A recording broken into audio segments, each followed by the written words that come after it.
गुल हुई जाती है अफसूरदा सुलगती हुई शाम, ढल के निकलेगी अभी चश्मा महताब सी रात. Welcome to 18th December 2022 Shitalath Conversation Sunday evening show. You are witnessing our 77th historic illustrious conversation. Uh, I earnestly greet all the treasured, steadfast viewers of this show that creates the magical anecdotes lying dormant at our misty base and checkered time spaces through decades, centuries, and millennia across this wonderland known as the abode of literature, art, culture, and spirituality of India since time immemorially, lying in the majestic mountain lap, mountain of Himalayas lap, inspiring Himalayas lap. So, known as Kashmir, you all know that we talk about Kashmir, men and matters, people, times, transitions, cultures, musicology, sculpture, bonhomie, waterways, murals, history, mystery, spirituality, kingdoms, transitions. So I think this Paleolithic, from the times of Paleolithic age to the historic age, there is a lot much time in between which passes by. Kashmir stands as an astounding witness of art forms, uh, be in the terracotta, be in the sculpture art, be in the murals. Apart from their picture quality, the calligraphy, the work with the tools is as practiced as in those times as today. Our this Borzahoma site is witness to. It's a live testimony of these ancient times, these ancient eras of art, culture, sculpture, architecture. It was much before the Kushanas. When during the Kushana's time, India's kingdom was expanded. It was extended up to the Central Asia, and Gandharas, when they came in and they accepted and adorned this indigenous art scenario of Kashmir. Much before that, our chronicles, our literature, our treatises, travelogues, books like Nilbat Puran, like Katha Sarit Sagar, and this medieval period literature all depict the graphic details of the art prevalent in those times in Kashmir. The medieval era, I can say the more better word to use it is the classical era of Kashmir state. I mean, it was extended to one and a half century more than how it was extincted in India. Here in Kashmir, it was one of the period of zenith pinnacle of illustrious kingdoms of Korkotus, like Korkotus, which was being run by Lalta the great conqueror, who conquered up to the Turkmenistan, up to the far east, and down up to the sea and to the Bengal to the northeast. So he was a great conqueror. But comparing him with Alexander will be a bad word, because I think one thing about this indigenous king was that he was man of word, man of character, man of valor, who saw his subjects in equality.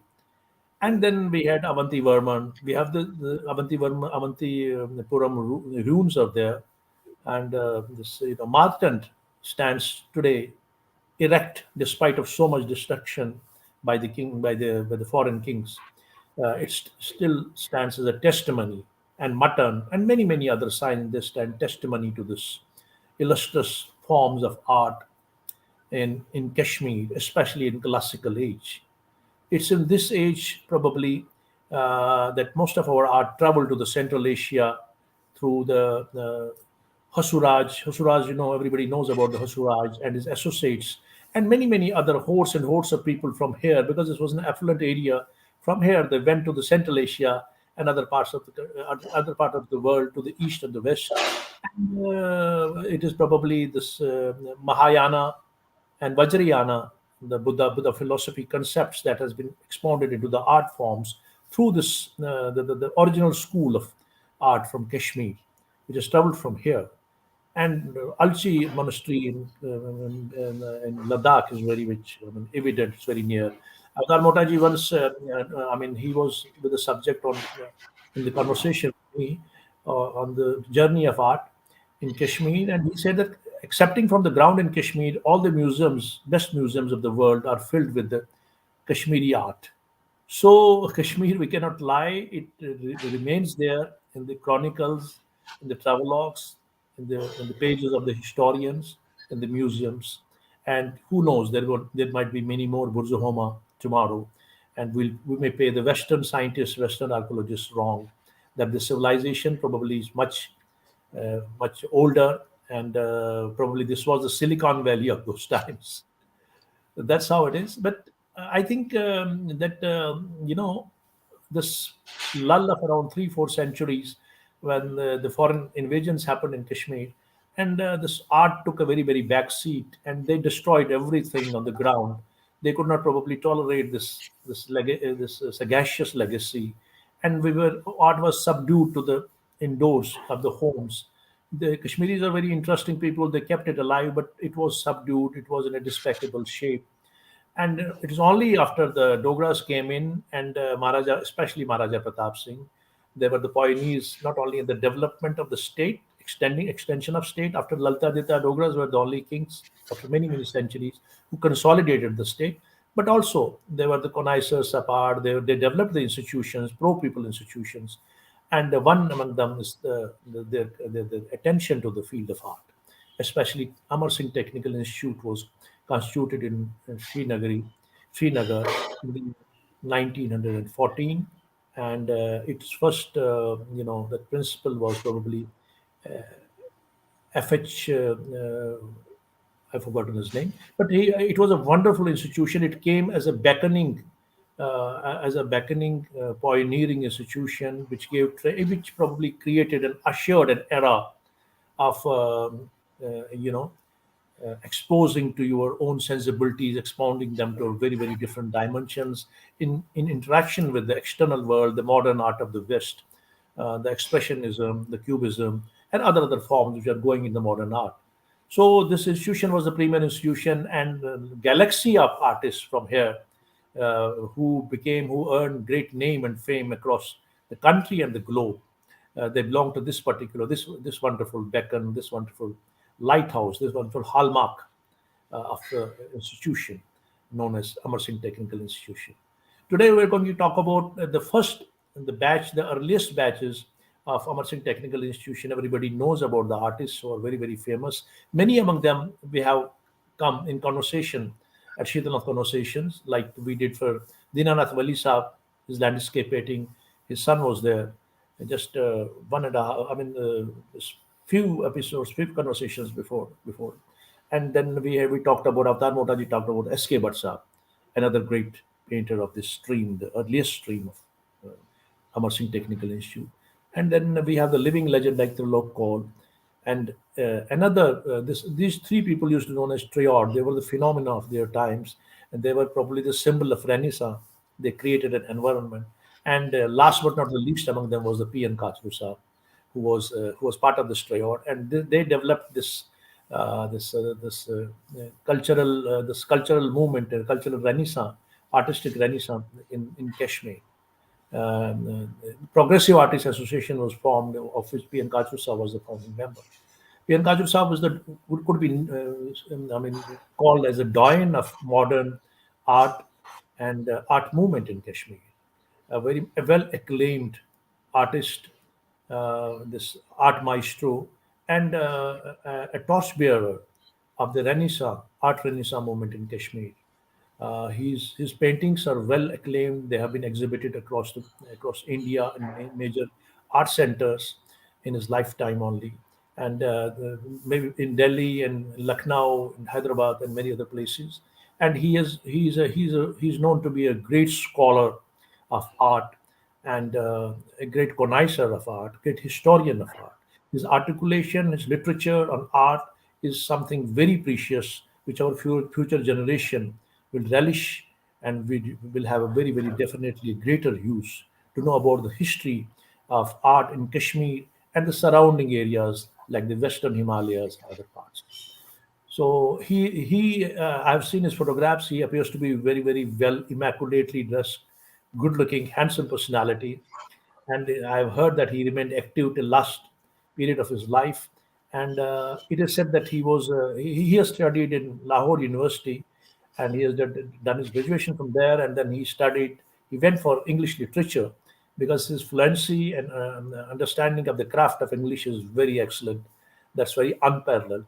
So, but unfortunately, something happened in this part of the country, and the 47 happened, and these Kabali raids, Pakistani, I mean, they sent the Kabalis to conquer Kashmir. And then he left the studies and he came back and started working for the motherland and for the people around. So there are many, many things about this great personality, shades of this great personality, his work, his inspiration, his style of working, his interactions, his creations. So today we are very much fortunate that we have with us uh, his uh, his illustrious son Umakant Kachru Sahab. We have invited him for a conversation on this great legend of Kashmir, Doyen of modern art and art movement in Kashmir. And Umakant Kachru needs no introduction. He's one of the very, very senior and top. He comes among the top leadership of the corporate world in the IT sector. He has remained as the global head and positions of senior vice presidents in prestigious organizations. He's also heading that. I don't know. I mean, he's heading. He is the founder and the CEO of this Nurturing Intellect, and he is also the editor of his father's uh, great illustrious magazine, Souvenir, that is known as Neil Matam, and he also is the chief editor of what do you call it? I forgot the name. He's a chief editor of one magazine, which is very popular among the Kashmiri folks and is a very nationally reputed magazine. And he also edits Naad. Naad is also one of the very, very prominent journals which everybody holds with great profound respect and reads its content with a great curiosity. So it's a great opportunity for all of us that we'll be talking about P.N. Kachru Saab, and his own son, illustrious son, will be having conversation with us. So let's welcome with great reverence and great affection to the studio of Sheetal of Conversations, uh, Sri Umakant Kachru Saab. Kachru Saab, you are welcome to 77th historic show of Sheetal of Conversations. Namaskar, and thank you very much for inviting me in this show of yours, which I have been watching for a very long time since you started it, and it's been very interesting feature that you have started. It is actually enlightening us and also our future generations about the art, culture, literature, history, uh, and whatnot about Kashmir. Very thankful to you for having invited me to your show, Thanks. and I'm here. Thank you very much, sir. You're welcome. It's a pleasure to having an interaction with you, especially on P.N. Kachru Saab, the great legend. And before we begin, as per this design of this program, we take our visitor to the memory down the memory lane of Kashmir, especially his witness of Kashmir. I mean, Kashmir in totality, the people, the water bodies, the nature, landscape, sociology, culture, and other things, festivals and other things. Uh, I think probably before you went to Baroda, I know that you went to Baroda for your studies. Before you went to Baroda, you were in Kashmir and you have spent a good amount of formative years in Kashmir. So let's know through your own witness, through your own binocular, through your own prism, How was Kashmir in those times? Please, sir, please illustrate. Well, you see, I was born in Kashmir in a place called Ranawari in Srinagar, Right, sir.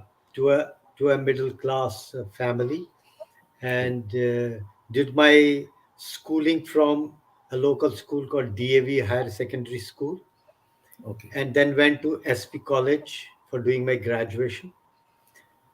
And after graduation, I had planned to stay back and do my post graduation in Kashmir, but that wasn't happening. I couldn't get the admission there, and therefore had to move out to Baroda. That's how I went to Baroda. Early days has been there. There have been memorable times. We, as small children, we belonged to a very large family. It was a joint family. My father and three other brothers. We lived together till I left in 1973. It was a joint family, and uh, at each meal there were about 25 odd people eating food together. So Great. there was that bonding with everybody, which thankfully continues till now. We are together, bonded. Today, you cannot live together, so many people, because we live in pigeonholes now instead of houses. But we are all in touch. We are together wherever there are situations. We are together. So Kashmir has been, I mean, the memories are such that even today, after having left that place in 1973, I still, even when I dream of that Ranawari house. I Uh, dream of those lanes.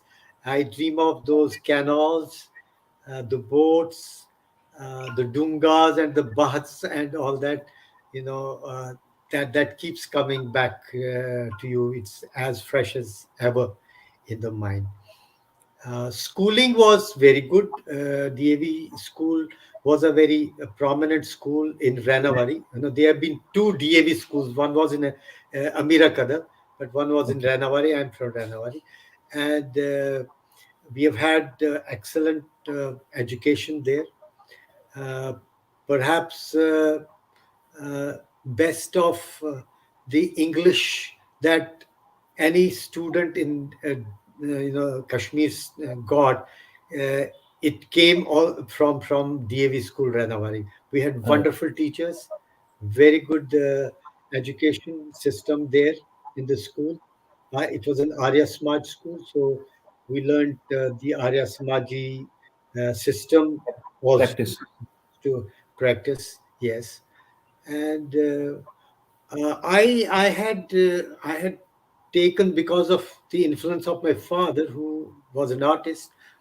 I had taken to sketching and drawing right from Oh, my early days. excellent. Although professionally, then I couldn't carry it forward.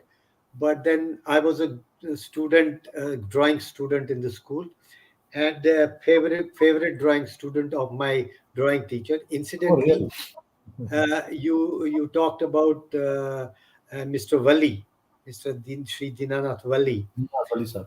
the great landscapist. His elder brother was Pandit Amarchand Valli, who was better known as a poet, but was our drawing teacher in the school. Oh, And he taught me drawing. My father didn't teach me drawing, but the school teacher taught me drawing, and he was very fond of me because of the reason that he knew I am a an artist son. He knew my father very well. They both had great respect for each other. So drawing was remained a passion. I kept doing some small things and sketching and all that. But once you got into the profession, uh, I lost touch. So uh, I used to make some small sketches and showing it to my father, and he had labeled me that you are a miniaturist. Make something big. Take some okay. bigger paper. Do something of that. But anyway, that's history. Beyond that, in Kashmir, I mean, the memories are of the landscapes, the mountains, the orchards, the Nishats and Shalimars and Chashma Shahis, Sonmarg, Festivals, Gulmarg. These have been the festivals, 10 festivals. food. Yes, of course, food, festivals, yes, everything. Food, of course, I think the finest food that one can have is the Kashmiri food. And yes, festivals, our festivals have been very great, very, very rich festivals we have had. We've been having, I think, over a period of time with this exodus and all, there has been, we have reduced the cultural or the festival that impact, but we still cling to it. We continue doing it. All of us are doing that. But the way these festivals were celebrated there, it has, the sheen has gone a little down. Uh, so particularly Shivratri, the biggest festival for a Kashmiri Pandit, used to be, everybody knows, it used to be a festival spread over a month, and it was Shivratri, yeah. celebration all over. Preparation was Shivratri is much earlier they there. used to do. It, it was a very exhaustive, festival that used to be there in Kashmir. So all those memories are there. To some extent, we are trying and replicating them here, although there are limitations here. But everybody is trying. I think all of us are trying to continue that tradition, and so And that's tell us been. something about the excursions. Did you go on the water? Because Ranawari was a waterways, the Oh beautiful yes. landscape. Your excursions and moving into the traditional pilgrimages within Kashmir. Yes, yes, yes. Excursions. We used to have extensive excursions, at least 2 to 3 extension excursions every year from the school. So it used to be to different places. Mostly, we would go to gardens. Okay, and so with Shalimar the Bagh, friends, yeah, Mughal Garden. Shalimar, Nishat, yeah. I remember an episode that happened. Uh, we went to a picnic to Chashma Shahi, and I had my friends, classmates. One of my very good friends, my best friend from my third standard when I joined the school. He's no more. His name is Ashok Kaul, and Ashok. in fact he has been they were called mothsibs, but he was Ashok Kaul mothsib. He Oh, worked in Oberoi hotels and is a very famous singer. He has sung a lot of leelas, correct. which were recorded leelas by, yeah. So we were together, we went for the excursion, and there he got a cigarette, and we had that damchul also with us, on which we were preparing tea and all that, and he lit the cigarette and said, "Chalo, let us try." I had never smoked, so the the way it happens, I made a long puff and then I started coughing and coughing and coughing, and it became a major problem. And he got very nervous. He burnt the cigarette in the damchul and all that. But then that episode taught me that I should not touch the cigarette anymore. So I never smoked ever in my life. But that After was an that, incident, I remember. Yeah. We've had many excursions. Besides that, we used to go, friends, together. We used to go to Shankaracharya every Sunday. It used to be, we used to go on our bicycles to the base okay. at the Durga Nags, and then from there we used to go up. And this was a every Sunday affair. We used to have that visit to Shankaracharya temple. That's So so good. I did it. We did it till I was there, till I left for Baroda. It was an every Sunday we used to travel there, and it used to be picturesque when you are standing uh, on the Shankaracharya temple premises. the whole Srinagar city across. You would see it was a picturesque scene. You didn't have pollutions of these days, so Yeah. very clear view that you would get from there. Besides Uh, that, yes. Yes, please. we have been going to excursions like friends excursion. We went to Kokarnag. Uh, Another beautiful once, place. yeah, when we went to Kokarnag, had our we had taken our meals, etc., with us. We were three friends, and after having done through the day there, we left without knowing what time is the last bus. So from Kokarnag, somehow we got a bus and we reached Anantnag, and the Anantnag last bus had already left. So it was a problem. Must be But scared. then we decided, okay, let's walk down up to Khanbal. So we walked to Oh, Khanbal, and from Khanbal we started, on the highway we started stopping some buses, vehicles, and there was one tourist bus which gave us lift, and we came to, back to Srinagar. And we had taken a lot of mutton and rice with us, and we were just three of us. But oh. Kokarnag water was water. It is so Mineral digestive. water, digestive. We ate twice there, and eventually when we reached Srinagar, in Partap Park, we sat again. We said, "Let us finish it here now." The rest of it, and we ate it there, and then we Good. dispersed for our respective places. Very, these used to be fun time. Thank you. Thank you. You studied in college there? You went, what I age you left I went. Kashmir? What is, I was 22 years when I left Srinagar, and I did my graduation from partly from SP College, and then last year in Amar Singh College. oh. So you have some memories of those institutions as well, some teachers, some inspiring personalities there. Yes, well, we had great teachers, definitely. Uh, Professor Kilam, I remember very well, who was a Helps. physics teacher in Amar Singh College, a very stylish teacher. He used to come with his felt on. And my classmate was another very good friend of mine, uh, Pandit Dinanath Nadim Saab's son, Arey, Shanti Veer Kaul. We Shadi were Gopal sir, classmates in Amar Singh. Yeah, yeah. We your were classmate. classmates in Amar Singh College. Yeah, yeah. So Shanti was, I mean, he's been a genius of a different Uh, kind. He he was he wasn't also a bookish. He wasn't a bookish genius. Like go to college and get first rank and all. library, No, get into the library and be he there. was he was he used to read a lot of literature, lot of knowledge, lot of general information. And we also had another professor. His name was Ashok Vaishnavi. He was an English lecturer there, and he was another very stylish professor. His accent in English was something which we all were trying to copy and all. And Shantivir was a favorite student of his. He And was but really Shantivir was a very naughty student.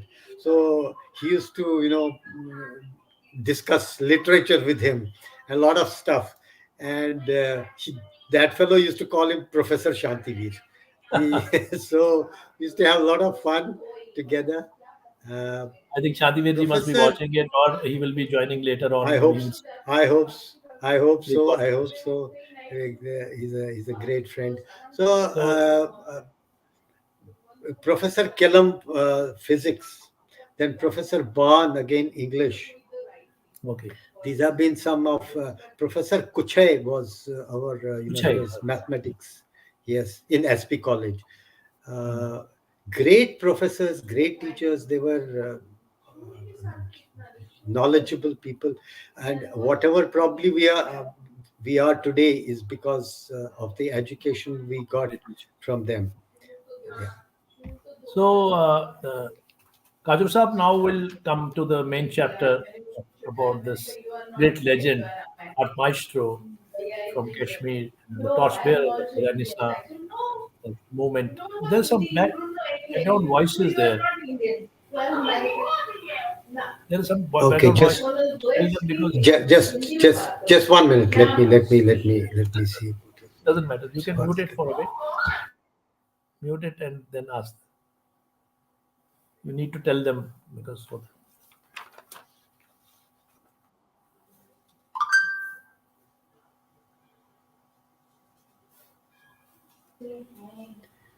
Yeah,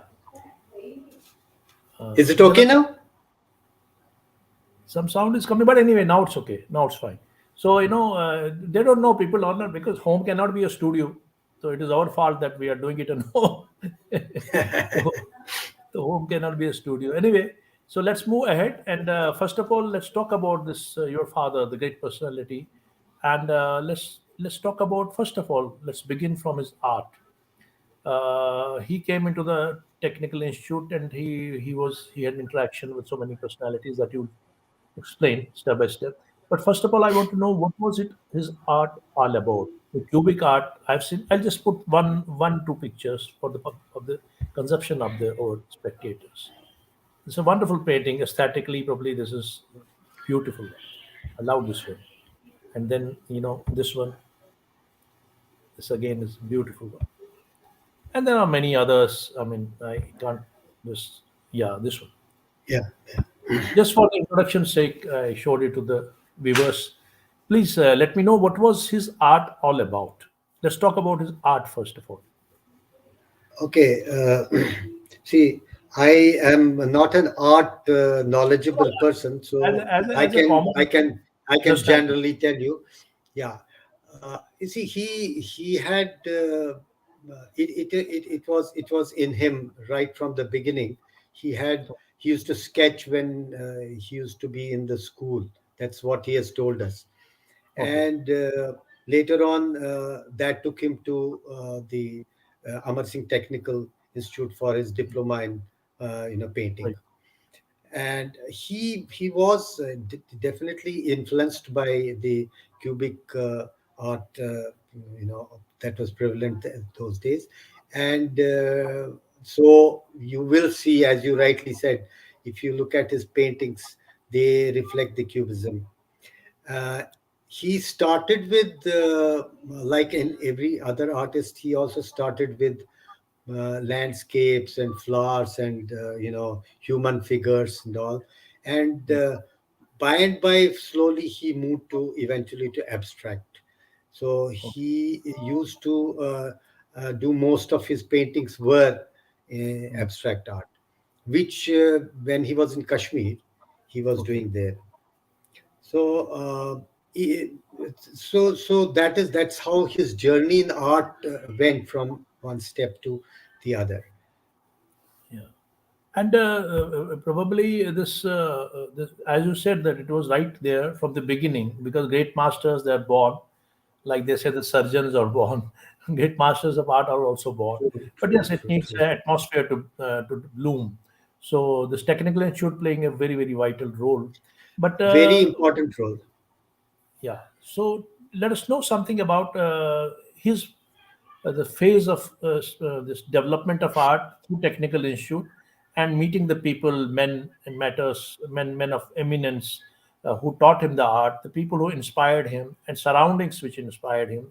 How did because modernism was taught, but ultimately every artist from that institute who became reputed nationally or internationally had his own genre. He moved into his own genre. So let's first of all know from where this brooding basically started. From the technical institute, how were the people around? Who were the teachers? What were they teaching? How was it different? What was the interaction? I heard that he was a triad. He was his associates were like S.K. Bhatt Sahab, Somnath Bhatt Sahab, S.N. Bhatt Sahab, and Trilok Kaul Sahab. They were known as the great triads of that movement. Tell us something about this period and his development of art vis-a-vis all others Okay. and interaction. Yeah, Okay, let me go a little backwards. yeah, yeah. Please. When he was a young boy, he was inspired by his grandfather, uh, Okay, paternal grandfather. His name was Sonuju Kachru. He used to see him doing some with charcoal. He was doing some sketches, and he was inspired by that. okay. And that's where he started picking up, and he picked up, doing some sketches, drawings, and all that. Mm. Uh, Over a period of time, when he was growing, he started developing, this taste for drawing and painting, and therefore started going in that direction more and more. Okay. But we as the times were, I'm talking about uh, third decade of the last century. Uh, the orthodoxy in the families Conservative. wouldn't accept drawing as going to be a future profession for the person. So there were a lot of discouragements, obviously the concerns. Father was concerned that he should educate himself and get some government job or something and settle in life. But Mm. he was different in terms of thinking. He moved away from the rut, and so there was a little tussle at home also between him and his father. Father wanted him to settle, and he was not going to settle for the normal track. So that went on for some time, and then stealthily he went to Amar Singh Technical Institute. It was not known at home. Okay. So he used to go there, after his college time and all that, and study, and did his diploma like that. Okay. Would make some small paintings and all that, and do some earning out of selling them and all, and then pay the fees for the technical institute. So that's how he began. And when he completed his technical training from Amar Singh Technical uh, Institute, he was completely convinced that his future career is not going to be the normal system. He is going to take art as a profession. Okay. So he never looked for any jobs and all that. In the meantime, he also applied for his post graduation Mm. in English literature, and went to Lahore for doing this, which he couldn't complete because of the partition, and he had to return, abort it and return. After returning, there was a lot of cultural and freedom movement. There was this resistance movement going on in Kashmir, Happening in and Kashmir.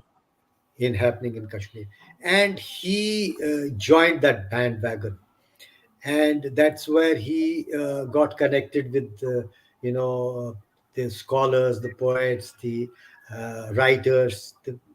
So the first Intelligentsia. cultural front that was set up, he became a founder member of that.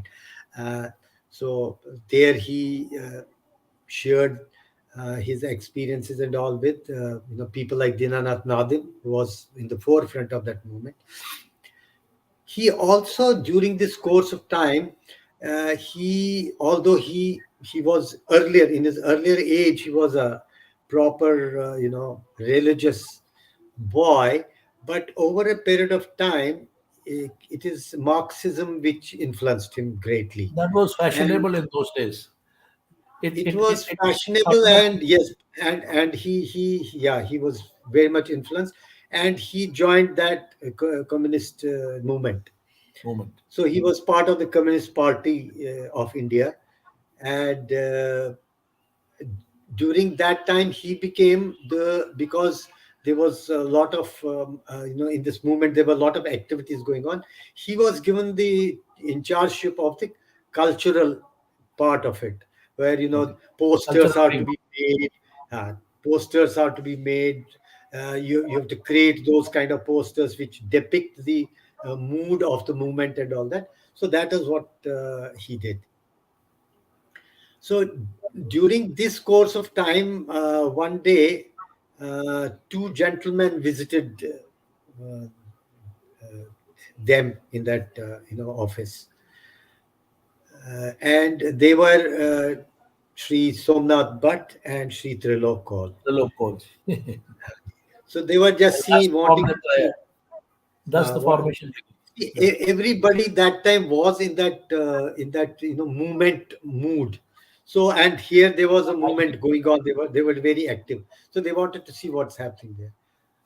And here they happened to meet uh, my father, and the three got to know that we have got common interests of art, the painting.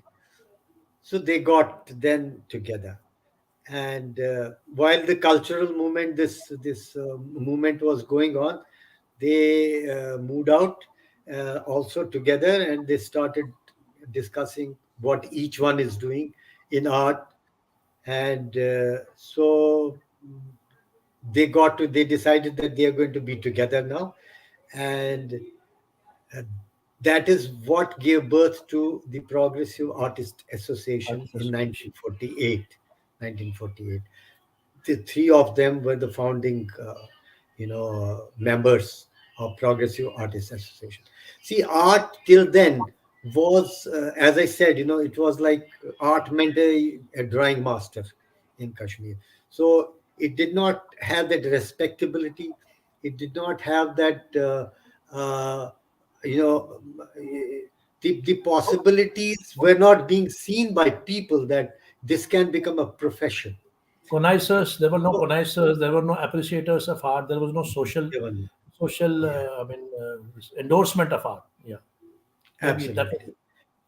Luckily, they were lucky to bounce with some great artists.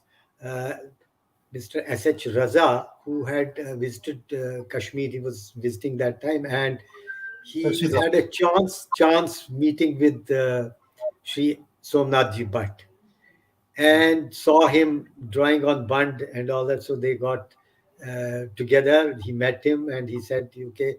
So that is how the trio got introduced to S.H. Raza, and Exposure. also through him, then Percy Brown. And then Percy Brown was the person who actually guided them. He guided them into how you can move in your art profession, and this Progressive Artists Association formation, Nitty-gritties. etc.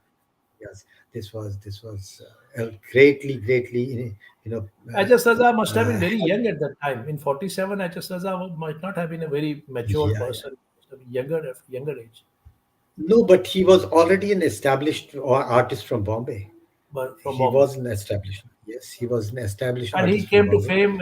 He took to fame and went to France and settled there. And he became one of the Yes, richest. His yes. painting sold for Yeah, billions of yeah, yeah. rupees. Correct. His last visit to India was somewhere in 2010 or 11. I exactly don't remember. And he came to Delhi, uh, exhibited his paintings. He was on wheelchair, and my father and Kishori Kaul, You Kishore Kaul, both the yeah, great artist, both women. of both of them went and met him there, and he remembered the Kashmir times. He was very fond of Kashmir, and he used to travel every year to Kashmir before he went abroad and became a very big artist then. So they became important factors for them to uh, establish this Progressive Artists Association and the movement, art movement particularly. And 1949, I think it was May 1949, when they gave their first exhibition in Srinagar. Oh, And the who is who of the Kashmir, important people were invited. And the first time in the Valley of Kashmir, the paintings exhibiting and people coming and seeing, and and then newspapers covering it, national newspapers covered it, gave them a ethos, lot of, the artistic yes. ethos was created, regenerated. So, The whole so energy. that The yes, that created the mindset amongst the people that yes, this can be a profession. And I'm sure there were artists already there, like these three. There were many artists like that there, but probably they were not able to come forward because of this one taboo, that you are a drawing master. drawing master So or even artist, yeah. yeah. So that is how the movement gave birth to the change and the renaissance of art in Kashmir. Uh, Later on, they were, as you rightly said, the three of them used to loiter on Bund and places. They used to walk and walk and walk in the lanes, and discussing and doing all kinds of discussions about what art is and what they must do. And Mm, in this process, once they went to a place which was making these signboards, mm. Okay. and they had some signboard to make. I don't exactly know what, but they had to get something made.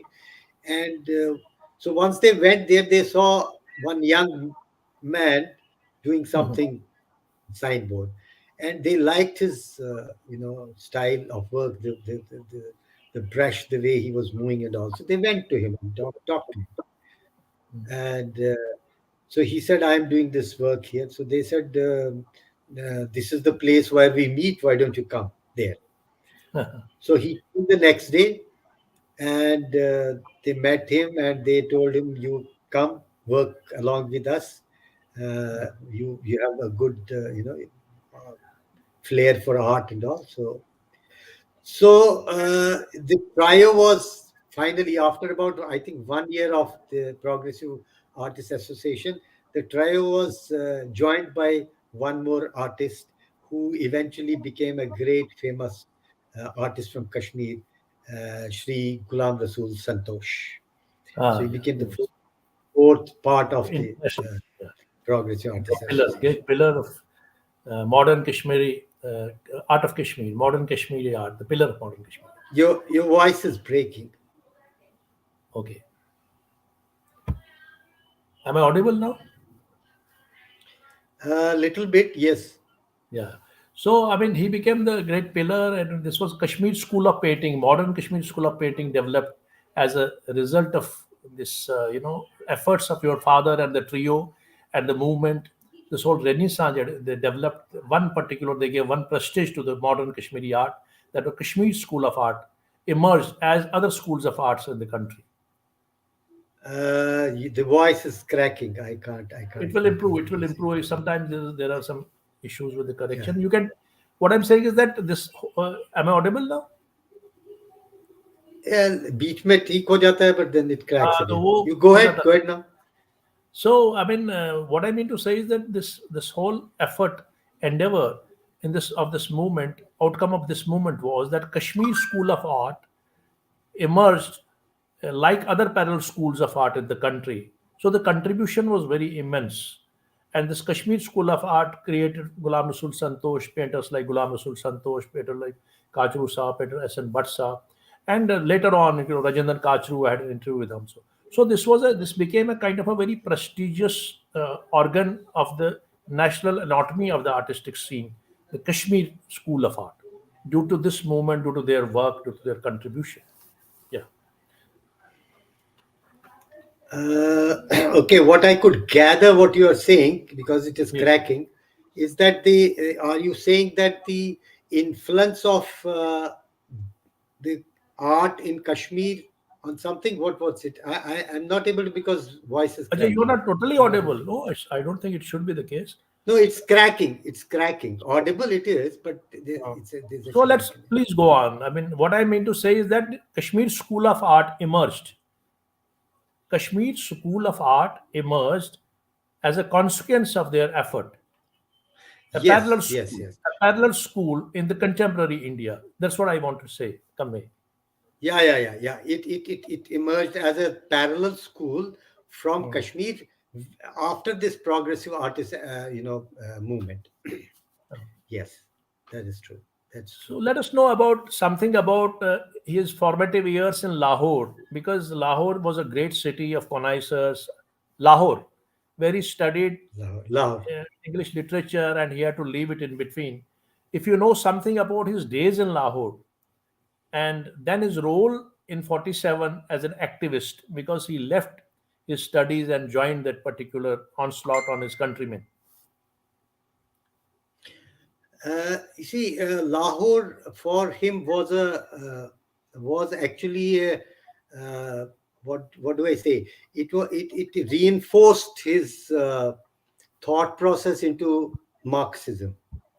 Although Okay. he was a Marxist, he had studied Marxism in Kashmir itself. But then, when he went to Lahore, he got in touch there with all the the activists who were the communist activists. So it reinforced his commitment towards communist thought, the Marxist thought. And one of the important personalities with whom he had interacted there, and they had been working together in the university there, yeah, Mm. was the great film writer Sahir Ludhianvi. Are so wonderful. He has had some good time with him. I And know. because he was also a socialist by nature, and Yeah, so they used to have a he lot of was a rare interaction. socialist, most honest Yeah, socialist. He would never change exactly, his. exactly.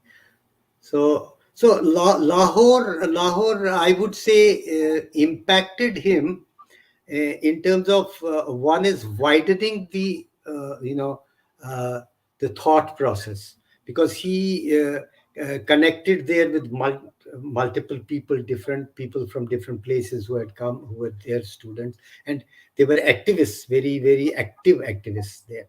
So there was this influence.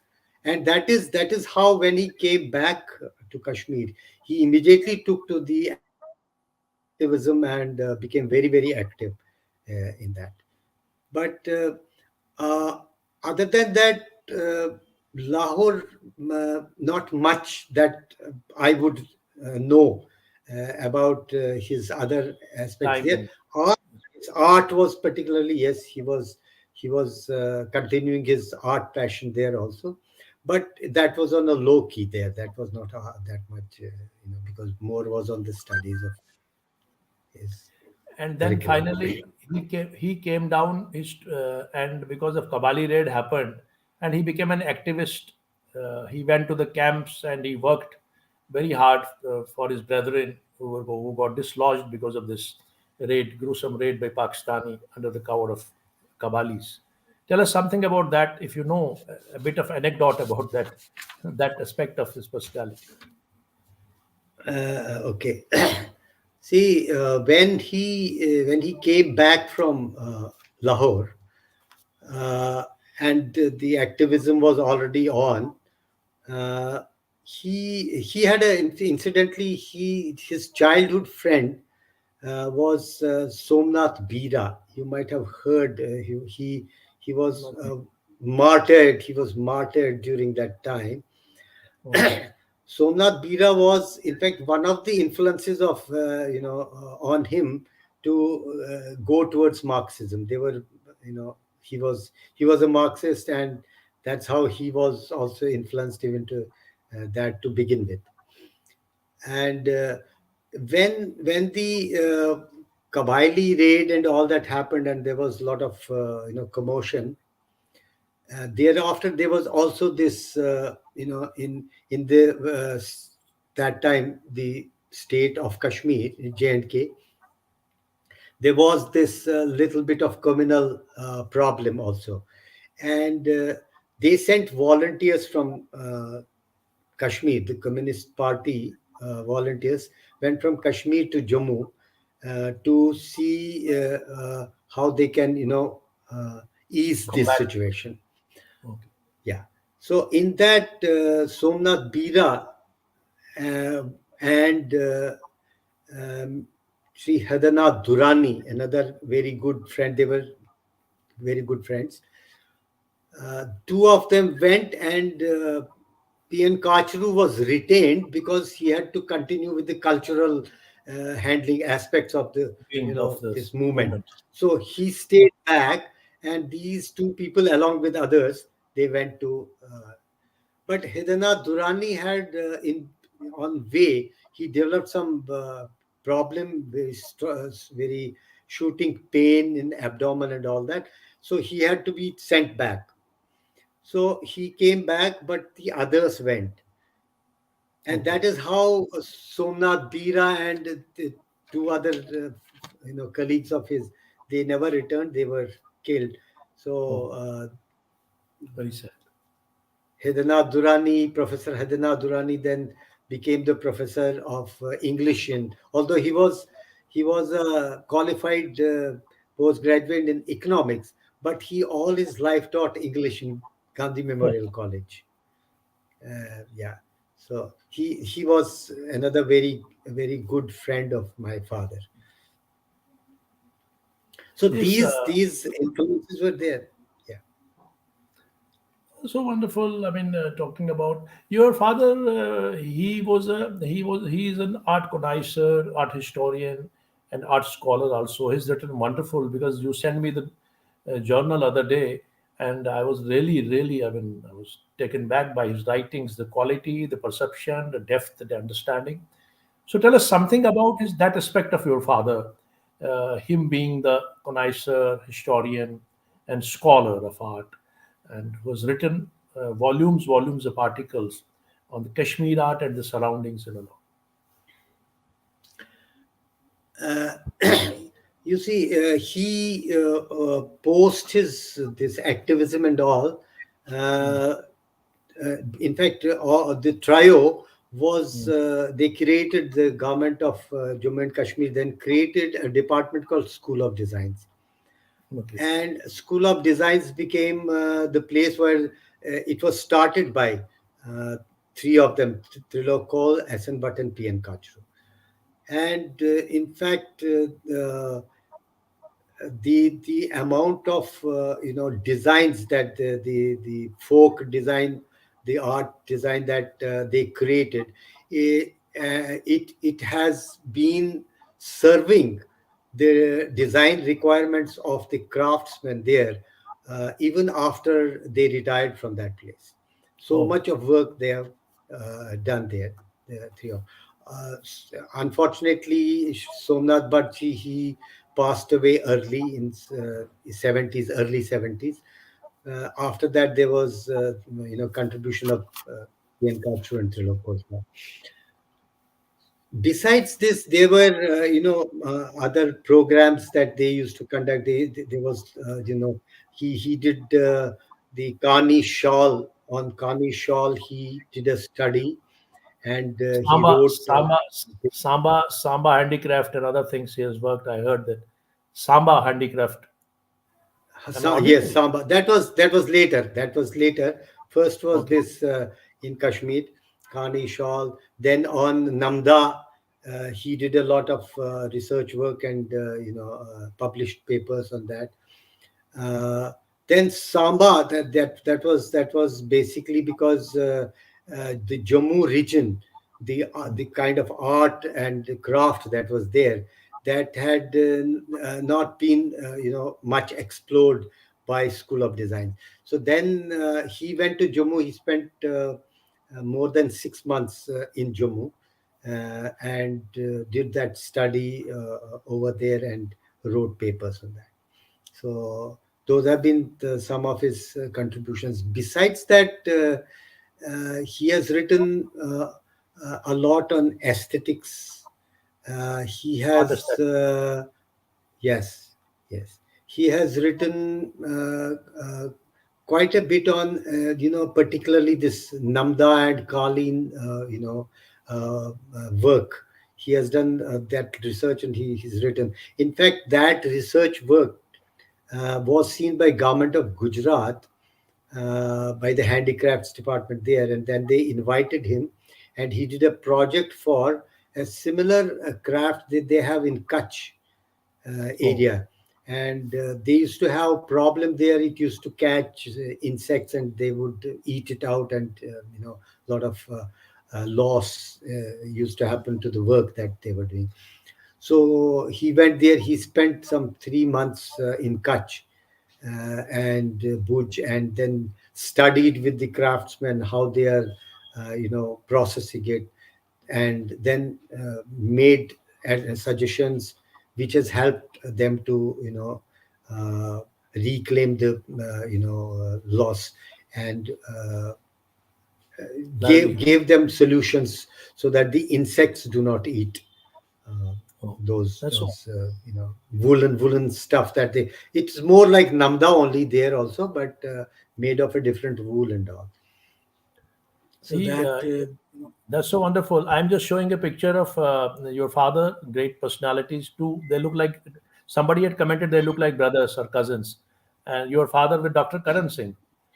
Tell me something about the person. I heard that Mulkraj Anand and many other, like you said, Sahir Ludhianvi and many other personalities were there with him, with whom he rubbed the shoulders. Tell us something about these nationally eminent and other personalities.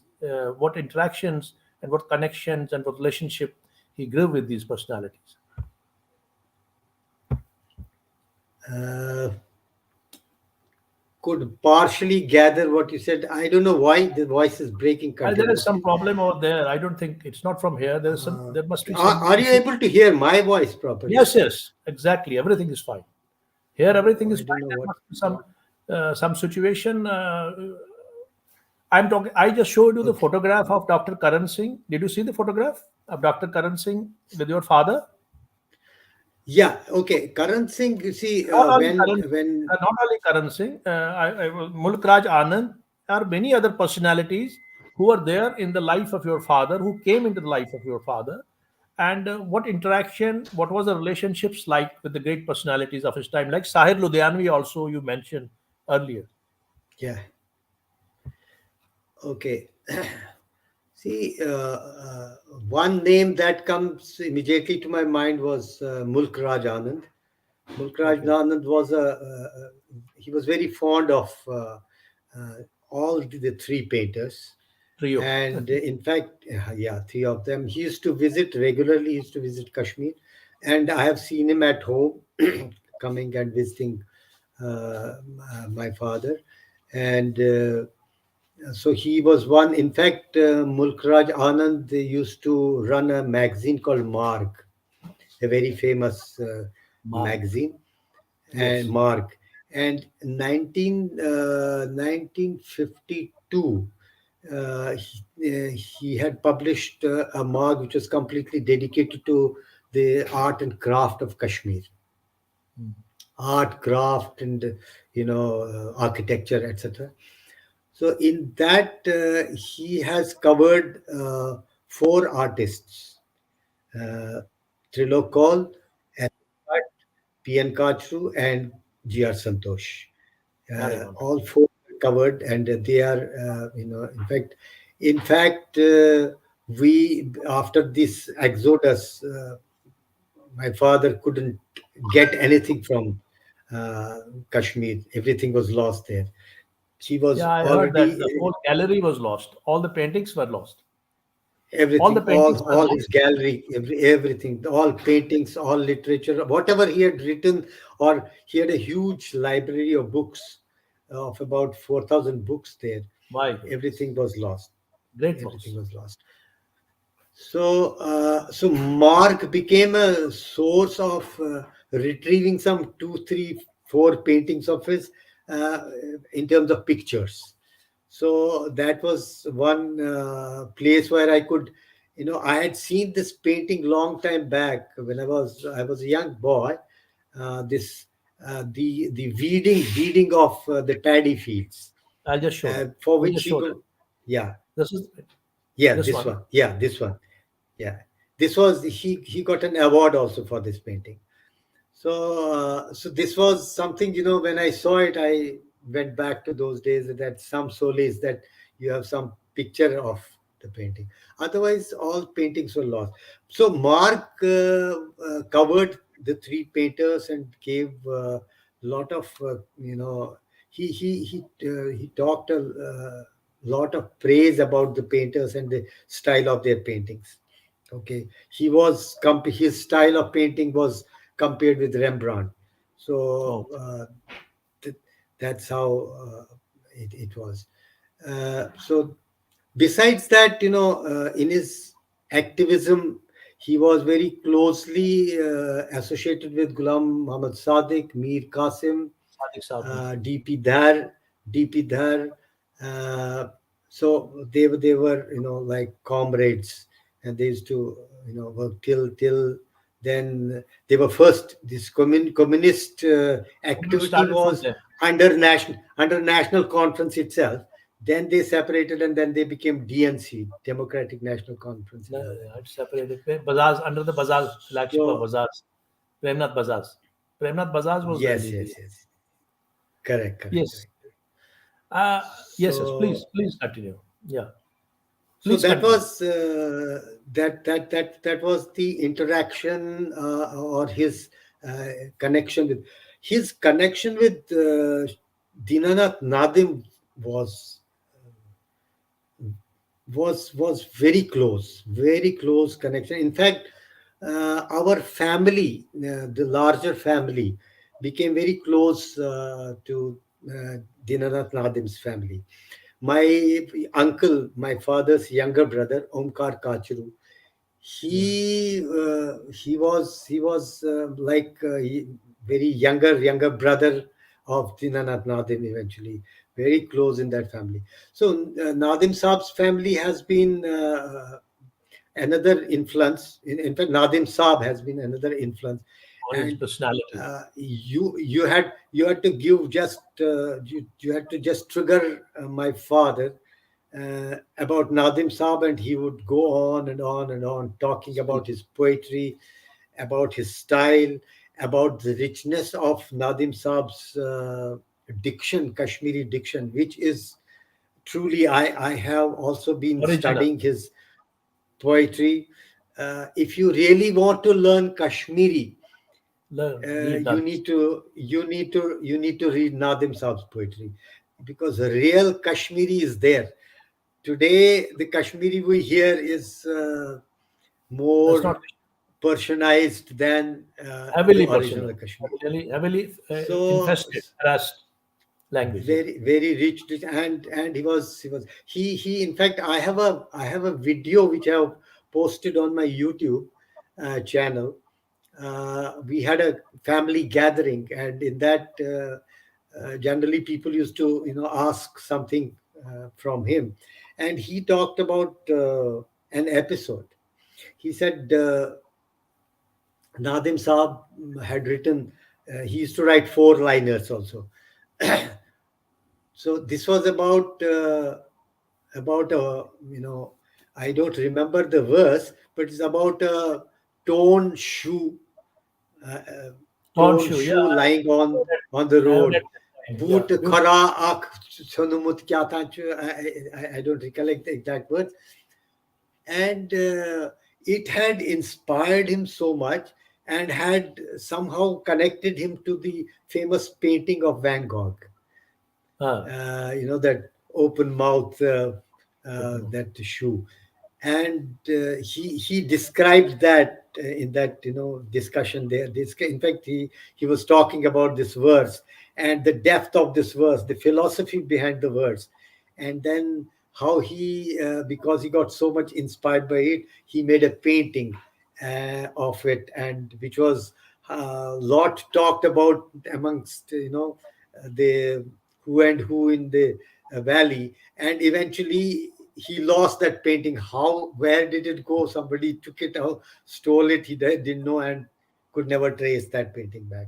Very sad. So Nadim Saab has been a great influence on Nadir Shah was a Yuga Purush. He was an era man. Nadim Shah was a great man. And Dr. Karan Singh him. also, he had some. Dr. Karan Singh also, he had some connection with Dr. Karan Singh. Dr. Karan Singh. Dr. Karan Singh he came in contact with Dr. Karan Singh after the exile, after coming Yeah. out. Oh. He might have known him in Kashmir because of the art Art being movement being the there, and pioneers of art movement. he being one of the known artists there. But I haven't heard of his interactions of that kind, which he has had post his exile. In fact, Dr. Karan Singh had given him a unwritten permission that whenever you are having a program of either your exhibition of paintings or your lecture or anything, uh, call me, I will be there. Arre, He that's had, he had a lot of regard and and respect for him. that much respect So for in you. fact, the two painting exhibitions that Daddy gave here in Delhi, one was in 2002, another was in 2009. Both were inaugurated by Dr. Karan Singh. And so I want to ask one question, Kachru Saab. I don't know whether your hearing apparatus is still proper working or not. What I'm saying is that your father wrote about role of Kashmiri Pandits in Western Himalayas, Basoli, Kishtwar. Uh, do you know something about that aspect of your what your father wrote about it? Role of Kashmiri Pandits in the Western Himalayas, like Kishtwar, yes, yes, Shivalik Range, and other. Yeah, please. yeah, yeah. Okay, I'll tell you. the He wrote about the Kashmir art influence into the Basoli style of art. Okay, Okay. and he has in fact it is now everybody happens to know about it. He had one written also about the migration of artists, after the Muslim rule in Kashmir. Lot of migration took place of Hindus and Yes. Kashmiri Pandits. So some of them went to the Basoli and adjoining principalities. And there was one famous artist who is being talked about by everybody, Shurena. And Shivrana, Shurena son, and his progeny and his progeny. Nansuk, So Nansuk. Nine Suk, correct, correct. Nine Suk was his son. So he has wrote, in fact, he has written about that genealogy and the influence of that art into the principalities of the Jammu region, particularly the Basoli, Kishtwar, and other areas there. Uh, he believes that the miniature art that has eventually developed and progressed in that region, in those principalities, was primarily because of Shurena and his progeny, and Progeny. greatly helped by the kingdoms, the princes and the kings who made them as the court artists, and so they were They became the courtiers. doing Courtiers. that art. Yeah, yeah, yeah. So it got a lot of support from the kingdoms there. So that is how it flourished there. Okay. But influence is a lot of influence of the miniature art in Kashmir. Like our miniature art has been seen in Goratrai, seen in our those horoscopes and all Yeah, that. So that that's true. miniature art was being done by very very ordinary people, and how they Yeah, used to do because it. because of In fact, because of I have I, suppression. Because of suppression, it was contained indoors within the content, community. exactly, it got content. Subdued. It was In subdued. Yeah. fact, I had shared did I shared that issue of latest issue of Nilmatam, which we brought out on painters of Kashmir. Okay. So in that it has been very exhaustively written about how this miniature art influenced the other parts of the state. Nilmatam is a book. It is a journal. Is a souvenir invented by your father. Tell us something about your father's role in creation of Souvenir, the magazine which you are editing now. I don't know why you are. Okay, you're talking about Nilmatam. Yeah, Nilmatam. Your father's role in creating Nilmatam. Okay, yeah, it's been an important milestone. After the exile, living in Delhi, he was primarily involved in collecting again, the collections of his books, buying afresh over here, and doing some, his own studies and all that, because he was very fond of reading and writing. So in this process, he happened to be meeting some uh, like-minded intellectuals, Kashmiri intellectuals particularly, and there was a chance meeting of his with one Mr. M.L. Pandit. He was living in Vasant Kunj, and we were also living in Vasant Kunj, and he happened to meet him. And in their conversation, it came out that there is a gentleman, young man, who is the grandson of the great Sanskrit scholar of Kashmir, uh, Pandit Nityanand. Nityanand Shastri. Nityanand Oh, Shastri. Nityanand Shastri was a great Sanskrit scholar, but he became better known as a person who helped Oral Stein in his, the work of Raj Tarangni, because Raj Tarangni was in Sanskrit, and particularly written in Sharda script from the manuscripts that they had. So Nityanand Shastri was, along with, there were other, scholars also, but Nityanand he, Shastri was very he was the major. closely associated with him. And in the course of their association, which ran into decades, there have been a lot of interactions of letters, and exchange of letters and communication. This had been there lying in Shastri Saab's, uh, uh, in his library.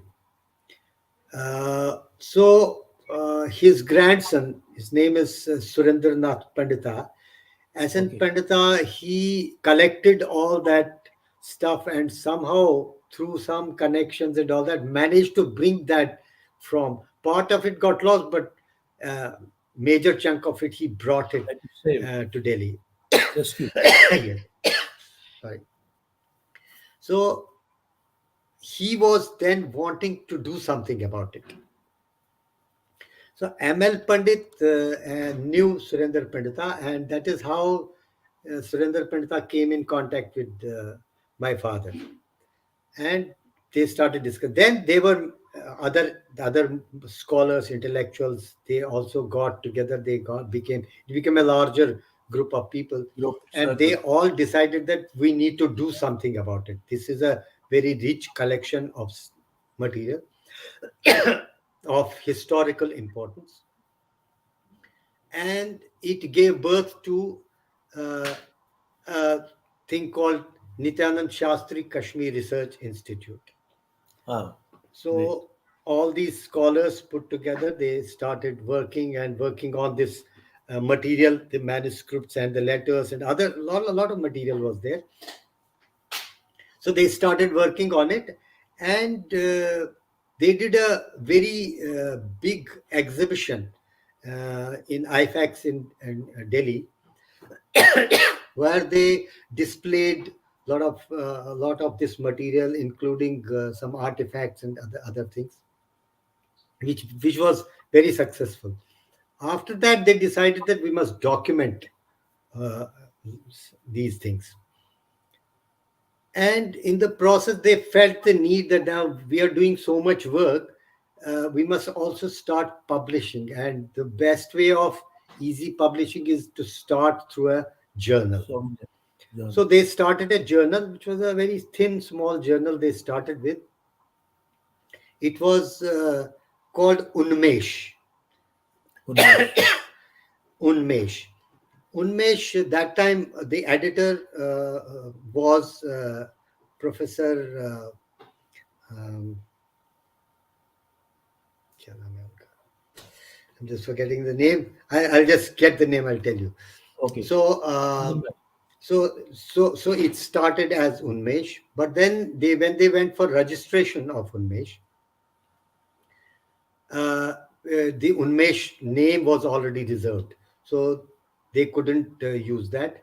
So then they decided, my father said that, okay, let us give it a name, Nilmatam. Mm. So it became Nilmatam. That's So so. Nilmatam started, the journey of Nilmatam has started somewhere around late 90s. Okay. And Immediately after the that's where, migration. yeah, yeah, After the, this whole thing happened after migration only. This all has happened in Delhi. So that is how Nilmatam got registered, and then this. So Nilmatam ever since has been a publication. It's a tri-monthly publication, quarterly I know. publication, and is generally carries research work of people, eminent writers and scholars of Kashmir, and has been primarily, Nilmatam was primarily then later on driven by my father. He became in fact the founder editor of Nilmatam till Kachus, yeah. काचू साहब, we'll like to move ahead now. थोड़ा सा आगे जाएंगे. We'll move ahead. And I want to know, I don't know yeah. what is the problem with your audio. This is first time happened in my program. But I would like to say one thing. Was your father, he spent a lot of time in exile away from Kashmir after 1990. How was the time he spent till he left finally for his heavenly journey above? And what was, he remained active? You said that he remained, you earlier said to me telephonically that day that he was active in his life. And what was his role? Did he regret coming out of Kashmir? Tell us something about his life in exile and his work in exile, his activism in exile. Okay. Your question is, what was his activity and what was his role post exile? Is it Yes. that's the question? Yes, yes, that's Okay. See, post exile, he was first of all bereft of everything. mm, There was nothing. They had come out with two suitcases, my mother's one suitcase, my father's one suitcase, because every winter they used to come and spend with us in Ahmedabad. And then after Shivratri, they would return home. So this time also it happened like that and could never go back. So it was a temporary shock for him because he'd lost everything, and oh, particularly his work. His work. He was recognized only through his work. So for some time he didn't do anything. He started just collecting books, buying books and all, and started writing. Then there's an incident. I was in Ahmedabad, but he was living in Faridabad with my sister, his daughter. okay, He said he will not come to Ahmedabad because that's not a known place for him. So he told me, if you go to Bombay, you go to Calcutta, you come to Delhi, I will come, but not to Ahmedabad, which is from a art fraternity. He did not have any links there. So eventually, I moved into Delhi. But before that, he spent about both my parents spent a year and a half, or maybe 2 years, in fact, uh, with my sister. She lives in here in Faridabad.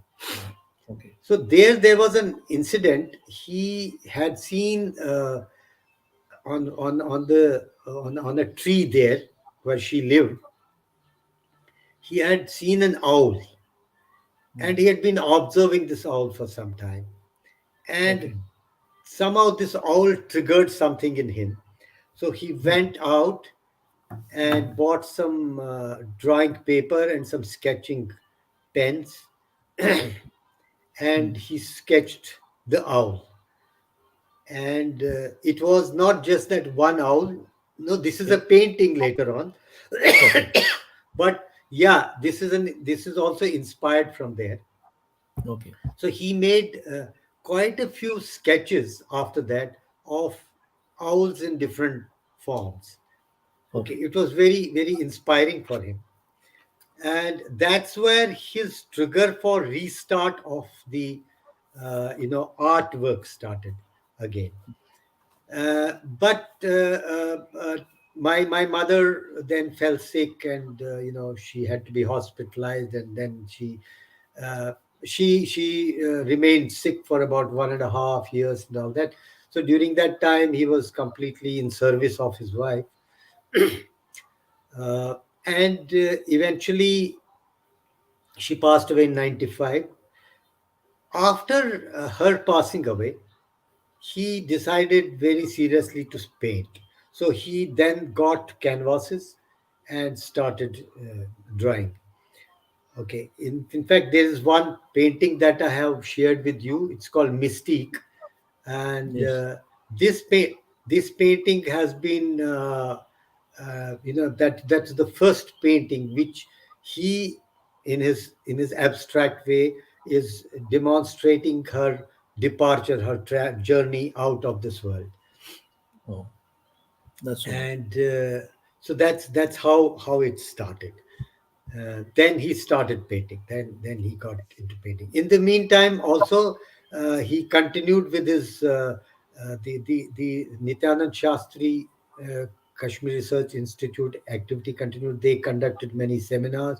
They conducted a very important seminar on Stein and his contribution in Kashmir, besides Raj Tarangani and all that.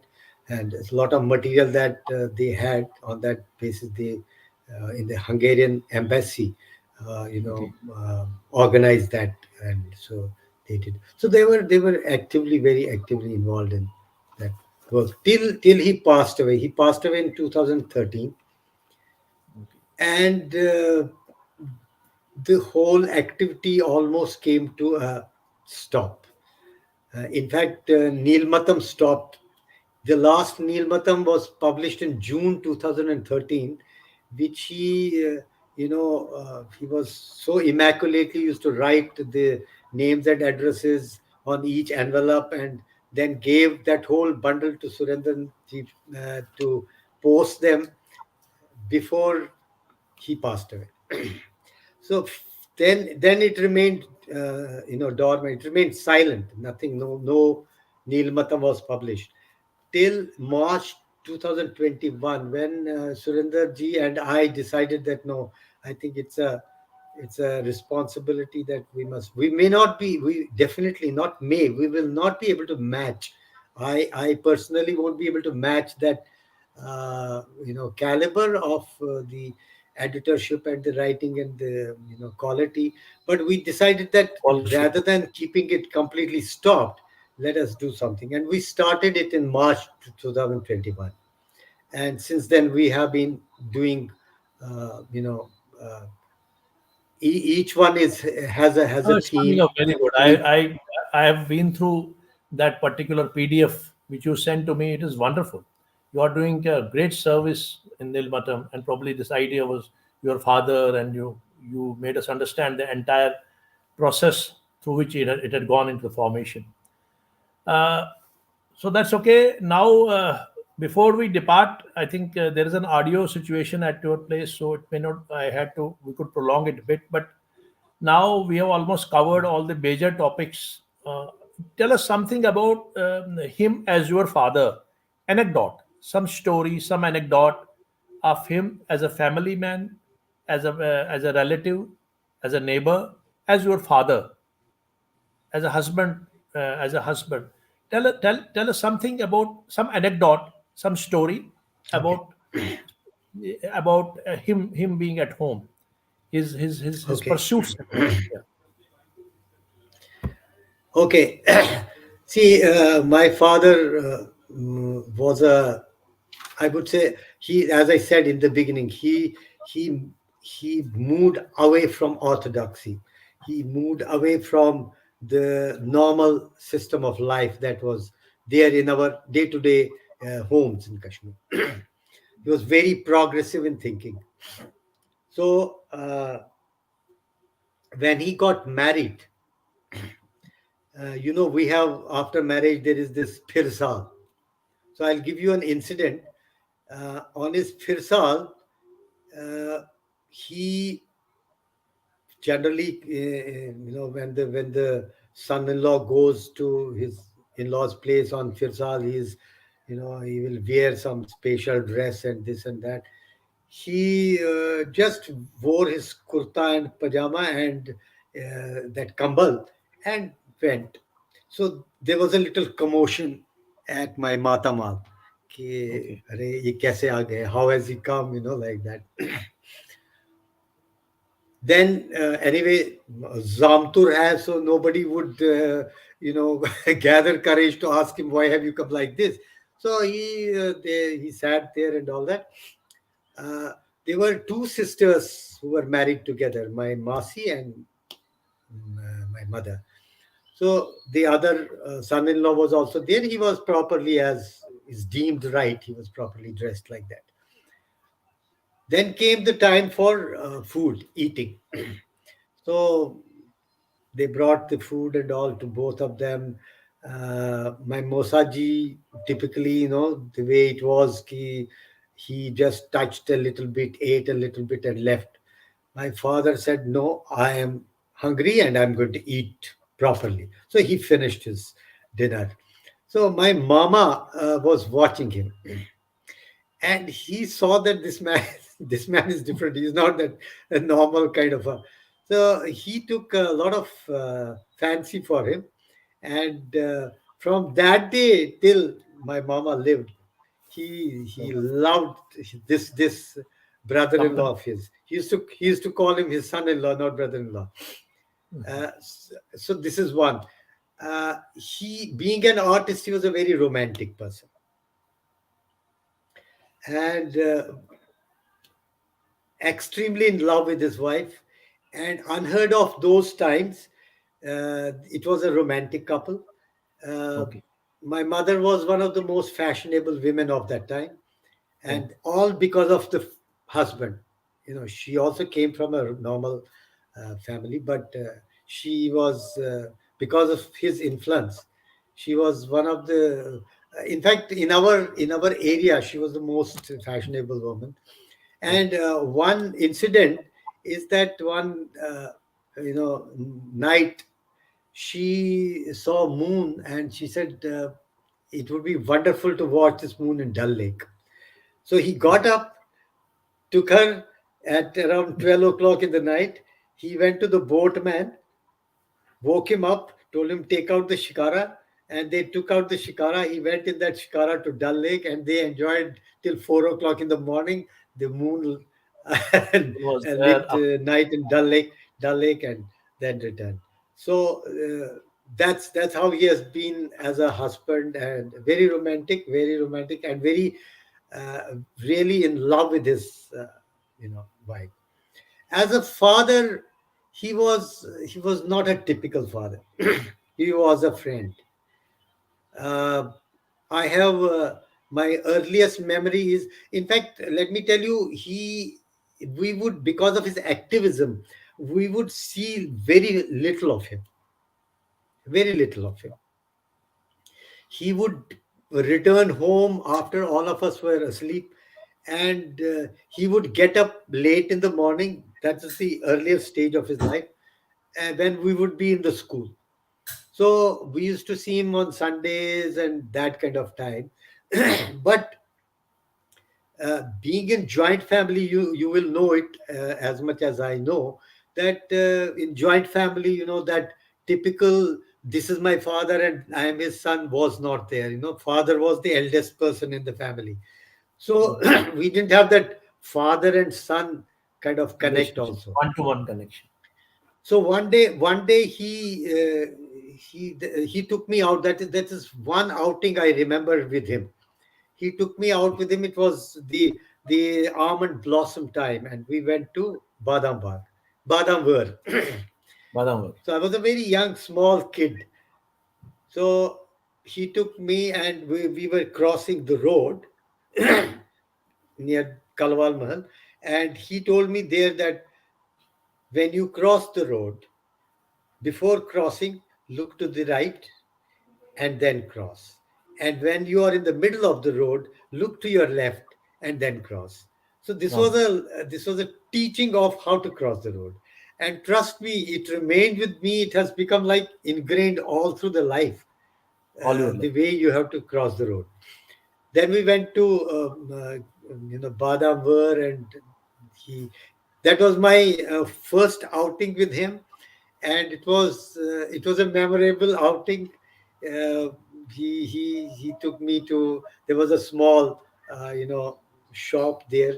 I in my childhood wouldn't drink tea, so he got some milk and some cookies and something and fed me and all. So that this has been a great memory as far as my early childhood is concerned. Later on, as I grew up, I used to have I used to have questions for him, and he would he would answer the questions like a friend, not Mm. like father. I never had that kind of relationship with him. He wasn't like a father. He was like a friend.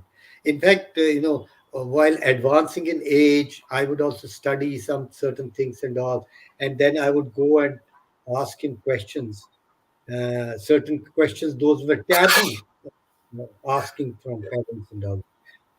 But I used to ask him, and he used to answer them in a very matured manner to me.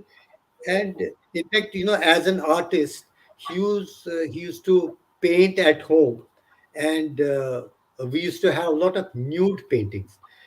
Now, because of this training, uh, it never occurred that there is something called nude painting. It was a painting for us, for both all the children. In fact, we were so many children in the house.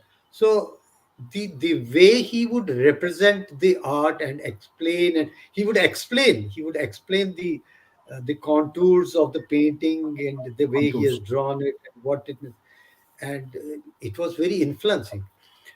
So have had very informal relation with him, not like that typical father and son. No, we've had very. In fact, after I went to Baroda, there was this break in interaction of that kind. We used to sit sometime, and a lot of things. He used to talk about Kashmir Shaivism. That's how I got a bit introduced into the thought of Kashmir Shaivism. So he used to explain this in terms of a philosophy, not in terms of spirituality, but as a philosophy. He used to explain.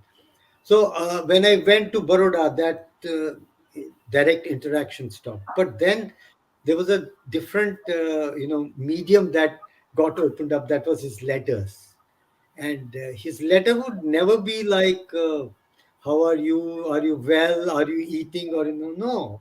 The letter used to be a scholarly communication, Oh, and good. that letter I would read not once. I would read it two times, three times. That was the kind of communication we used to have with each other. So he has been a friend.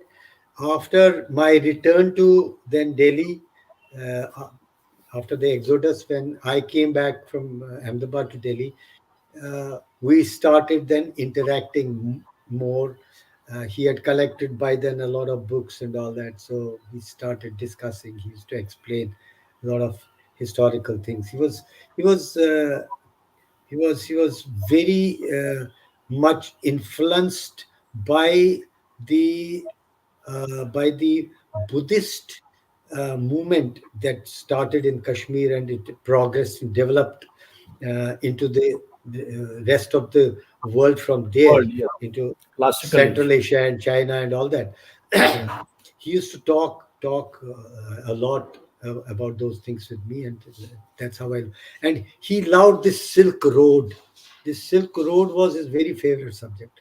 He used to talk about that area.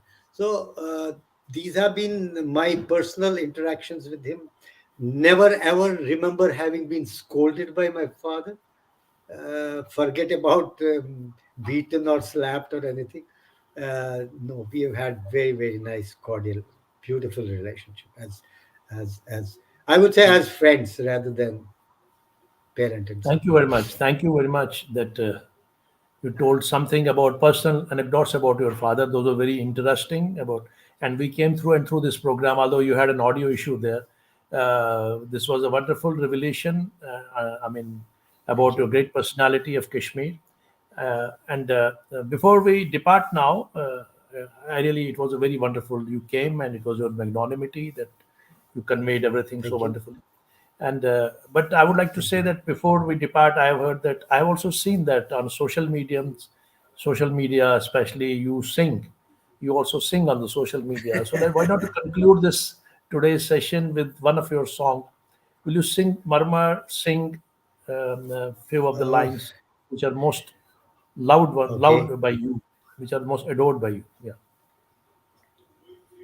Okay, let me first tell you, I'm not I'm a bathroom singer, not a real singer from that perspective. But yes, singing has been my passion from childhood.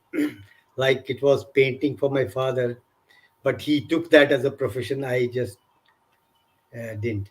But yes, singing has been a passion. I have been through the career, been singing here and there, but not professionally. Nothing.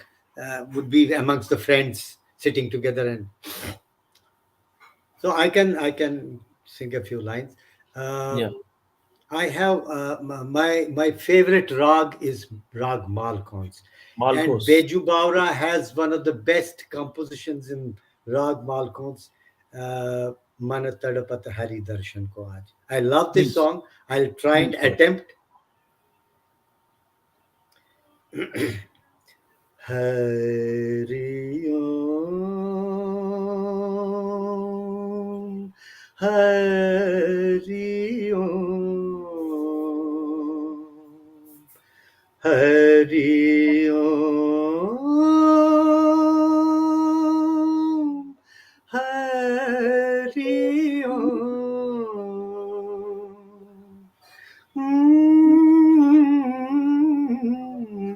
मन तरपत हरि दर्शन को आज मन तरपत हरि दर्शन को आज मोरे तुम बिना बिगड़े सगरे काज हो बिनती करत हूँ रखियो लाज मन तरपत हरि दर्शन को आज बिन गुरु ज्ञान कहाँ से पाऊं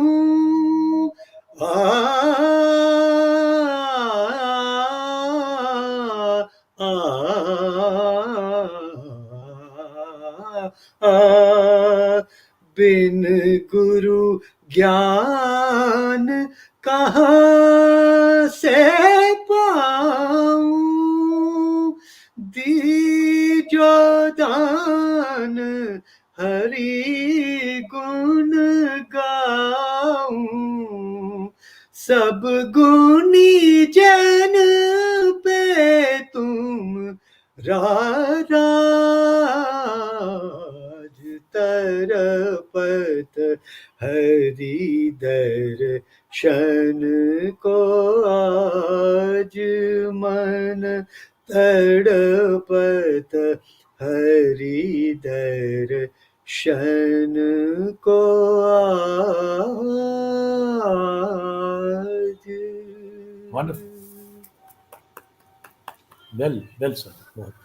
So you, it's a very good singing. You said that you are a bathroom singer. I don't feel. I think without music, without instruments, you sang so well, and especially this classical singing Malkos is not an easy thing.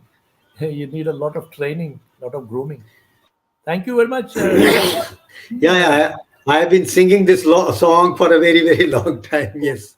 So, Thank you very much. You came. Am I audible in now? fact, I have my YouTube channel by the name Okay. Kant Kachru, and COVID gave us all a lot of time, creative, like the creative Great. work that you are doing. So Yes, I also got into this, and I started singing with karaoke and all that, and recording them that's and putting them on YouTube that's so channel. wonderful. So Very you good. could listen to some of my songs there. Well, definitely. I'll definitely listen to them. Thank you very much. You came. Your audibility is low at that end. I don't know why this happened, but anyway, it was a wonderful session. It is recorded now. People can just listen to it afterwards as well.